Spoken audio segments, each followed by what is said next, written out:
Hi, my name is Tina. I also go by Christine and Christina. Most of the time, though, if you're yelling my name, you better say Tina, because I don't really go by that whole calling me the other names. It's mostly when the government has things under my name that they need to send me the papers on that I use the other ones. My favorite thing to do is collect newspapers and things in different languages. Right now I'm at 43, with about 20% of that being books that are in other languages, so it's not all technically newspapers. Sometimes, if you get something in another language and you can't get a newspaper in that language, you go with what you can get. And I live in Madison, and they have a lot of cultural things that I run across, and then I pick it up so that I can at least say I have something from that country. There's 195 countries that I'm trying to collect, and right now I'm at 43, which is like 20% because there's a lot of sub-countries papers. So in order to collect the whole country, there's some sub-countries that I would have to collect and such. And it's a real hard thing to search when I don't know the language that I'm starting to search in, and sometimes the search engine doesn't translate the correct way because there's 6 or 7 different meanings to each tone in the language. So when I'm saying it out loud to hopefully clarify it, the way I say it changes it to a different word in some languages, and I've acknowledged this. So I am trying to get past these barriers in order to collect them all before the digital takes over and we don't have any.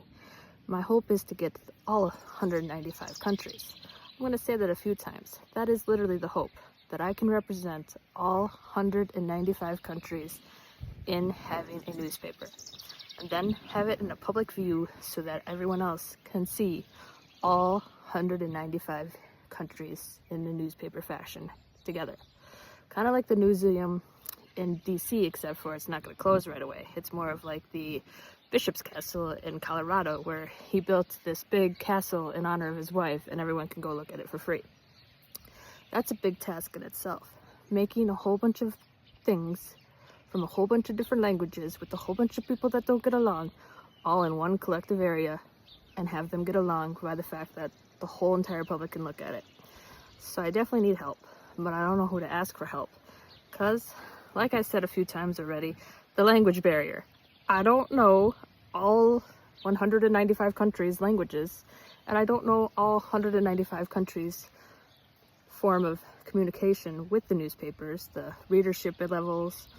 And I tried like ordering something online and then asking for newspaper packaging, and they sent it in plastic. So even me trying to get papers indirectly hasn't been working out for me, and I've been trying for 10 years. I've collected all 50 states with this method, and it took me 10 years to get all 50 states, and that's living in America. So it feels like I am up against a whole lot of I need to knows, and I need to figure out who knows. So if you know how to get papers in a certain country, if you could just drop that in the comments so that I can cross that country as at least somebody told me what that country does, and keep going. I know a lot of people are street vendors in some countries, and they don't have it actually at some place you could buy it online, and that's also part of my issue. I can't just go online and eBay it and have it come, and that's what you can do with a lot of American papers, but you can't do that as much with foreign papers. If you don't know what you're searching for, you don't know who you're selling, who's selling it. Like, there's a lot of actual research that goes into this that I've been doing, like I said, for the last 10 years. So my whole goal is to collect all 195 countries and have them on display for the public to view. I don't know how to get it all done, but I do know that I did get it done for America.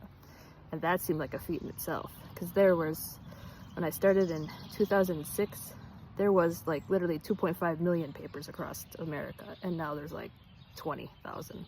So the available paper definitely went down, and I'm at that point where I need to put it all in, or I'm not going to get it all in, because there's going to be papers that make the decision to stop printing and just be online, and if I didn't get them before they made that choice, then I don't get them at all, because they're not available in print, and like I said, they're not just searchable on eBay. So any hints, clues, or papers you can send my way, I would appreciate. But at the same time, I'm not going to get you my home address. I will get you a Walgreens that's closest that you can FedEx it to. And basically that's the easiest way to go, because sometimes they throw it into the front yard and it gets lost in the front yard because it whoosh flies away. So paper delivery to me isn't always the easiest living in the boonies. So, that all being said, the real thing I need is clues to how to get those papers in the comments. So if you know that you're street vendors in your country, just drop that in the comments. Just a quick, hey, Ukraine street vendors only. And then I would know. I know that I can't get that one online. I know that I can't eBay that one. And my best luck is somebody on Etsy from Ukraine wrapping some jewelry I bought in said thing. Because they can get it on the street and then they send it to me from the street. And that could be how I can get that paper. And I appreciate you all. And I really do want to preserve the culture of all of the newspapers. They're a good thing to read. And have a great day.